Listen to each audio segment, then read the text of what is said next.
What do we believe? Do we serve the same God as other Christians? These are some of the questions prevalent among today's Catholic youths due to outside influence, leading to an identity crisis.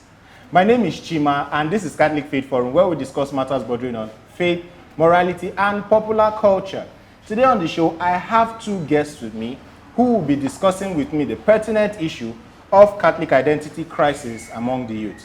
When we come back from this short break, we will be meeting our guests and going straight into our discussion. Don't go anywhere, we'll be right back.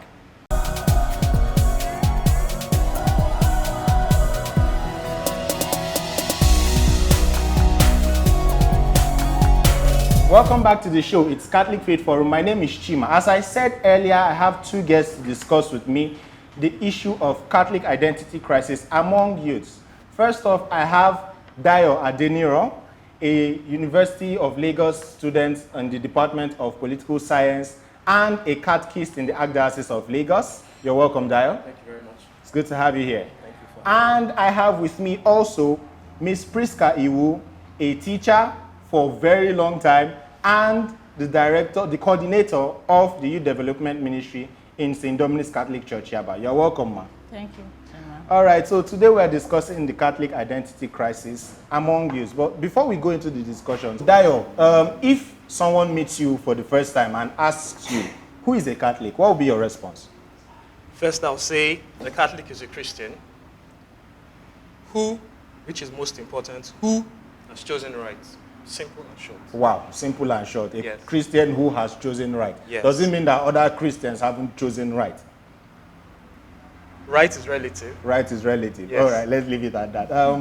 Ms. Priska, what will you say to that? What would you give as your answer to that question? Well, a Catholic is one who is a Christian and lives a sacramental life. Wonderful answer. All right, so we're talking again about Catholic identity crisis among youth. So a lot of people said that the changes with time have actually contributed to this issue. So what do you think about this, Ms. Priska?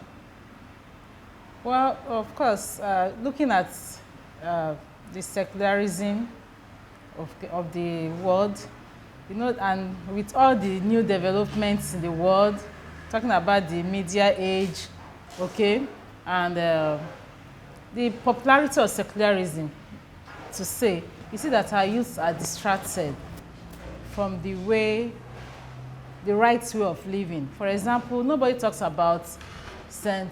Augustine, for example, or St. Faustina, St. Agnes, but rather you hear most people or most young ones talk about Davido, Beyonce, you know, all those popular worldly celebrities. And you ask yourself, what exactly are they learning from these people, apart from being entertained?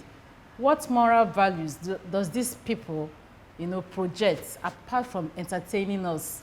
Okay, so our youths need to be well formed in the right direction of our Catholic faith, not just Christian faith. Because when you talk about Christianity, so many people believe different things. But for a real Catholic Christian, there are things that we believe in and we cannot compromise our values. So for a Catholic youth, one must be, like I said earlier on, must live a sacramental life. Is he baptized? Is he receiving communion? Is he going for reconciliation, sacraments of reconciliation? Does he form his faith, or is just after confirmation he relaxes? What channels is he or she using to form his faith and fan it into flame, like St. Paul says in the scriptures? Wonderful. So, Dayo, you being a younger person and you can relate to the Davido and everybody that she just mentioned, do you believe that the church also has a problem in how Catholic youths currently see themselves in today's world? Yes, that's true. How so? Catholic youths don't actually fit in. Like the topic says, there's an identity crisis.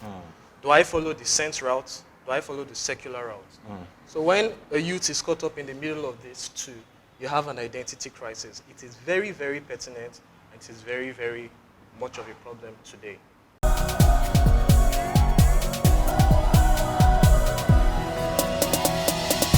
Most challenging thing about being a young Catholic, See, I don't know if this question is for me, because I am actually the kind of Catholic that is always in the church. So I don't know. I've never found any reason to see this is the most challenging. I always have a way of solving it, because I started from children ministry, to being in Teens Club, to now being in Sion. I've never really found anything like that and come and say, okay, it's really, really challenging. I don't know. I've just moved with the vibe. But as I quoted its vibe, I don't know, man. It just, the only thing I think people don't understand about Catholics is they don't understand us, first of all. So if you understand something, you would not write this. So whenever there's like an issue, I just understand the issue. I just get to understand it, and I don't think there's anything else. I don't have an issue with being a Catholic, so that's it. I can't really point my finger on anything particularly, but I feel a lot of people expect more from you. I think I can say that the challenge would be between being Catholics, as in Catholics and Protestants, because you have people outside. When you tell them you're Catholic, they're like, so what exactly do you put? Oh, so people don't really pray much. People don't really, jump and shout and praise much like we do over here. So they look at you like your communion with God is not close enough. Yeah, so I think that's a challenging thing. Being Catholic, against other churches. I think that's it. For young people, being a Catholic, is a lot of responsibility.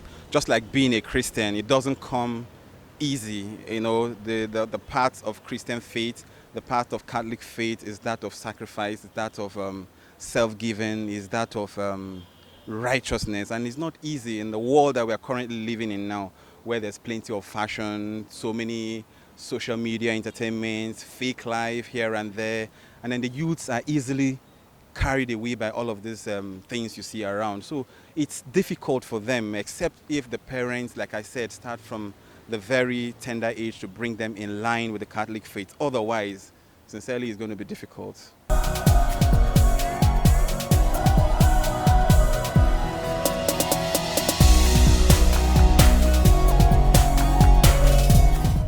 All right, so what do you have to say about it, Ms. Priska? Do you think the church actually has a role to play or a hand in the identity crisis that youth are suffering today? Okay, there's this proverbial saying that the community forms the child, not just the parents. Yeah. So the church as a community, the formation of the youth starts from the home. From the mother who teaches the child how to pray, how to even say this, make the sign of the cross, then say the simple prayers, Our Father, Hail Mary, the Angelus.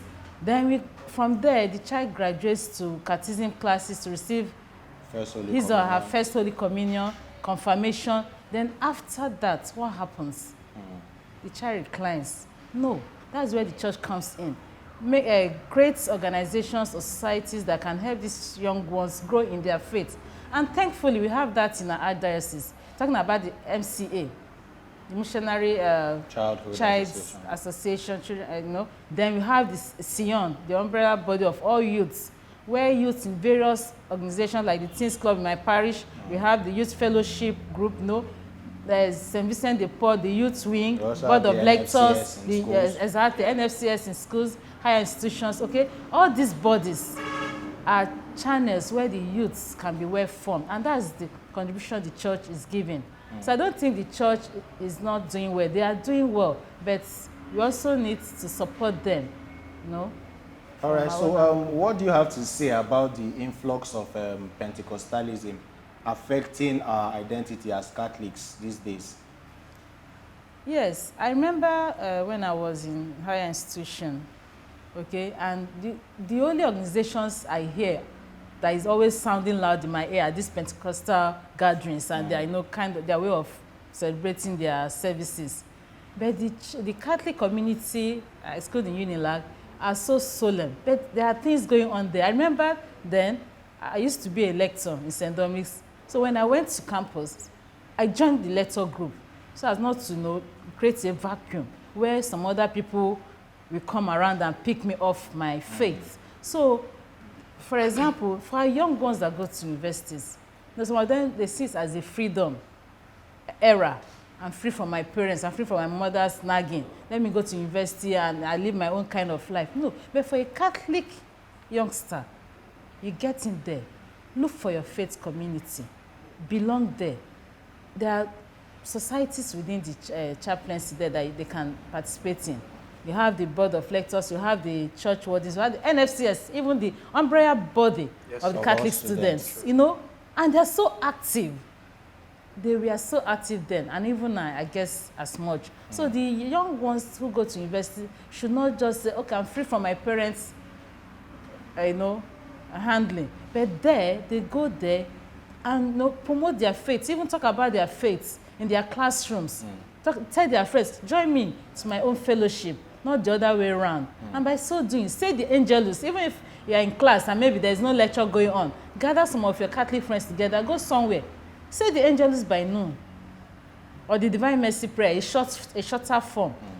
Talk about your faith. Tell them about the stories of the saints, wonderful saints, youngsters, like St. Agnes, a very young girl, that sacrificed her life in order not to displease God. There are so many of them, and we are so blessed that we have all these people. So we need to talk about them, just like the way the secular people talk about their celebrities. You see youngsters talking about all those musicians and but you should also, as a Catholic, talk about the saints and the role they've played in your faith formation. Okay, you, Dayo, you're still a university student, Yes, and you can also relate a lot to the influx of Pentecostalism. So what do you have to say about this with regards to NFCS as well? All right. I happen to be the president of NFCS. Wonderful. That's good. For this academic year alone. All right. Now, the chaplaincy is very close to Chapel of Light, which houses all other non-Catholic churches. All right. It's very catchy. The truth has to be told. They are very vocal. They are very proud of their faith. Very, very proud of their faith.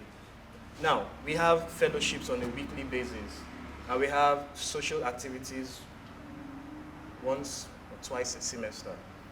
Now, you see the turn up for social activities. Usually a lot more. Times 10 of what you get for the fellowship. Now, I feel the mode of delivery matters. We have to infuse a bit of what attracts the youths to the secularism, bringing it down into our Catholic faith, which is what I do as a catechist. I try as much as possible not to make it very drab, not who made you. God made you to know, no. We have to. For you to catch the youths of this generation, you need to give them what they like and put whatever you want to pass across, the message you want to pass across, the way they like it. That's just the truth. So do you think media and technology has contributed to this identity crisis we're facing these days? Definitely. Like Madame said earlier, you have lots of Davido, Beyonce, Wizkid in your face. But how many Catholic contents do we have in our face? And people go with what they see on a regular. Yeah. So I think the church has to make, just like this setting, we need to push it up. We need to get this thing out. People, we need to modernize our Catholic faith. Interesting. I would like you to expand more on that point. Modernize. Have you ever tuned into one of the Catholic stations on this terrestrial or even this cable? Yes. It's very drab. I can't spend 30 minutes on those stations. Truth be told. So we need to revamp. You're talking about the mass exodus we have in Catholic Church today are the youths. Yes. You go around Lagos, you see most parishes are building all these gigantic structures, and I ask myself, in the next 20, 25 years, how many people will populate the place? So we need to build people, not structures in the Catholic Church. Interesting take. All right, so there's a lot of fighting about various rights these days that's going on, gay rights, animal rights, children's rights, whatever. How much do you think this has affected the Catholic Church? Because the Catholic Church is actually a target for a lot of them. I happen to be a political science student. There's a term, globalization. Globalization is doing more harm than good. Why? Now the world is becoming one global village, and you have the developed countries will always lord their ideas over the developing countries. So you see the gay rights activists, the animal rights activists, where are they stemming from? North Africa. From the Yes. developed countries. Yes, so that's the problem. We can't shy away from it. But unfortunately, it's a problem. We just have to, the church has to make more conscious efforts. We need to make more conscious efforts because they have the resources. They have it all. So we here on the receiving end, I really don't know how to put it in a very nice way, but if something is not done, the church is going to seriously lose out. So what do you think about this, Ms. Priska? Who is the church here? The church is you and I. So we don't really have to wait for somebody. Let's start with ourselves, especially for we're talking about the youths here. Yes. Always have in your subconscious the identity of a child of God. If you have that, nothing, neither globalization, gay rights, animal rights will perturb you because you know who you are. You're a child of God. You must have that identity behind you and not follow his commandments. For example, the word of God said he created them male and female. Why would you want to create your own relationship male and male or female and female? Stick to the word of God, you know, and every other thing will fall in line. You don't need to follow the crowd or the trend, so to say. And you talk about the church is you and I. We are the one that make up the church. So whatever thing we need to do, let's stand for the truth. In fact, that's what I want to say. Stand for the truth. Don't follow the crowd. You know, in whatever decisions you are making. Don't let the Western culture, and moreover, it's not everybody in the Western, in Europe that buys into that idea. For example, look at the President of America. He's trying to close down some of these rights and promote life. And that is why the media are strongly against him, even though he has his own thoughts somewhere. He talks a lot. But, you know, he's trying to cut down some of the immoralities flying all over America.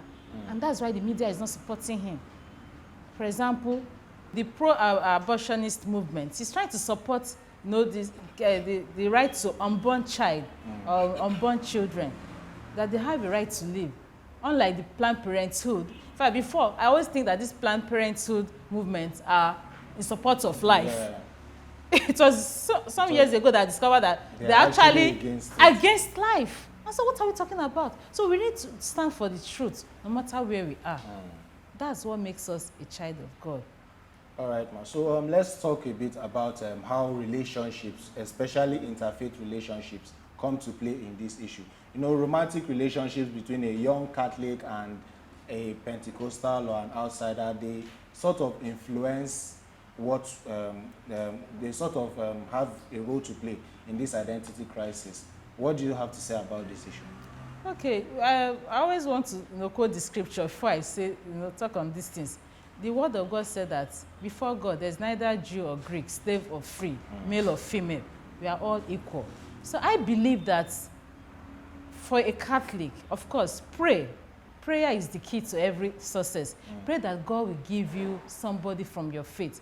But peradventure, that does not happen. Whoever you're marrying, even the church allows it, the canon law is there. If you're going to marry a non-Catholic and you're Catholic, make sure that you are wedded in the church. Make sure that your spouse or your partner agrees that all your children must be baptized in the faith. If your spouse agrees to that, good, all well and good, marry her or marry him. But if you think he will not, and they say love is blind or whatever, just pray that God will give you the grace. Because when marriage is an institution where you get your certificate before you start even the training. Training. It's not the other way around. Yes. Okay, so just pray to God to give you your own person. And if peradventure the person is not a Catholic, make sure the person agrees. Though we've heard and I've seen couples spouses who agreed, non-Catholics. For example, a non-Catholic man that marries a young Catholic girl and agrees because love is sweet at that initial stage, agreed to all the things. But after the marriage, It becomes another story. my entirely. goodness, it's such a pathetic situation. But what would a young girl do? Will she leave her marriage? No. All you need to do is to pray and ask God that someday your husband will come to accept and do that which he promised to do before you got married to him. What do you have to say about this, especially with you being a student, and I'm sure you must have seen a lot of these things happening. Maybe a guy and a girl who is being invited to fellowships and all of these things. So It happens. Yes. We can't shy away from it. Love, I think, is very blinding. It's very blinding. So we just need to encourage ourselves. I don't believe you should restrict your relationship to the Catholic.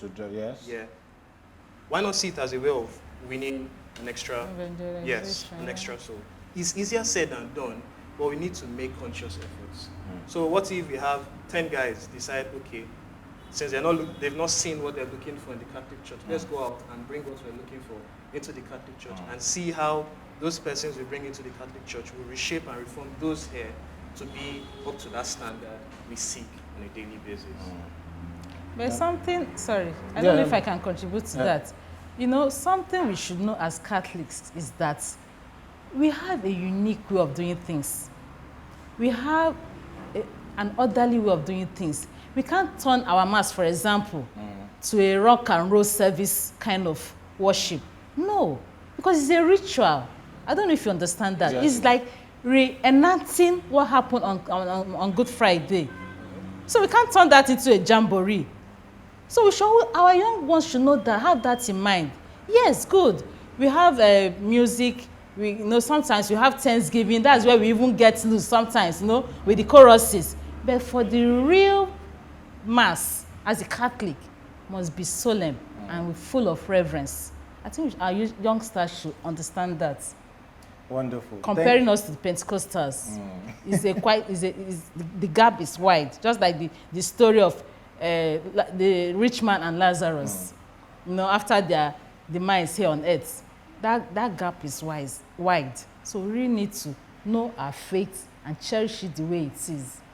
Yes, good. We can have enculturization, but we shouldn't lose sight of what we are, who we are, as Catholics, Roman Catholics. All right. Unfortunately, we can't take any more questions because we have come to the end of today's show. Thank you so much, Dio. Thank you so much, Ms. Priska, for being on the show. It's been a wholesome discussion. We hope to have, hope to have you guys some other time. All right, so your Catholic faith is unique. It's beautiful. It's wonderful. Make sure that you stay updated. Make sure you ask questions. Make sure that you've told the right path so that you don't lose your identity as a Catholic. We will not be leaving right now. We'll have to head to the Know Your Faith team to give us today's episode of the series. Stay with us.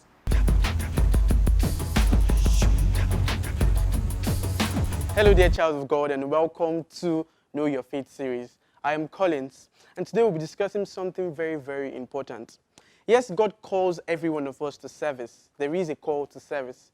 But then how do we know which vocation suits us the most? Today on Know Your Faith series, we'll be discussing about vocations in the church. All of us, each and every one of us is given something special and something unique to us, and this is called our vocation. There are three forms of our vocation, and the first is something that we all know and we've all heard of, is a call to holiness. Each and every one of us is called to be holy like the Heavenly Father. The second is the state of life of vocation. Now, this varies in the church from, it could be the Pope, the priests, reverend sisters, any state of vocation basically. And then finally, the work of the individual. This is where many people have their differences, depending on your strength. Some people teach, others do different things. Now, There are three basic forms of vocations in the church, where we talk about the clergy, the religious, and then the lay faithful. Under the clergy, we have the bishops and the priests, and then you'd want to ask, what about the Pope? But the Pope is a bishop, he's the Bishop of Rome. So under the clergy, we have all bishops and the priests and the deacons. Then under the religious, we have the reverend sisters and the reverend brothers. Then amongst the lay faithfuls, we have normal, me and you, like normal people in the church, who join various societies and some liturgical societies like the lectors, the choristers, the Knights of the altars, and so many other societies that make us know our vocations better. So that's it on today's episode of Know Your Faith series. I hope that you've been able to understand the different vocations in church, and that with this you'd be able to select which one suits you best. Thank you for joining us. Till we meet again, be bold and be Catholic.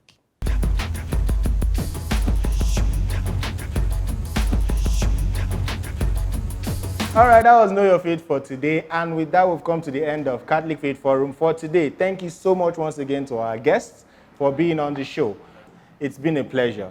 All right, you can catch up with this episode on our YouTube channel, Dominican Media Presents, as well as past episodes of the show. If you also have any questions, enquiries, or suggestions, make sure you send them to our social media handles at Dominican Media and at CFF on TV. Until we come your way next time with another exciting episode, keep being saints in jeans and shirts.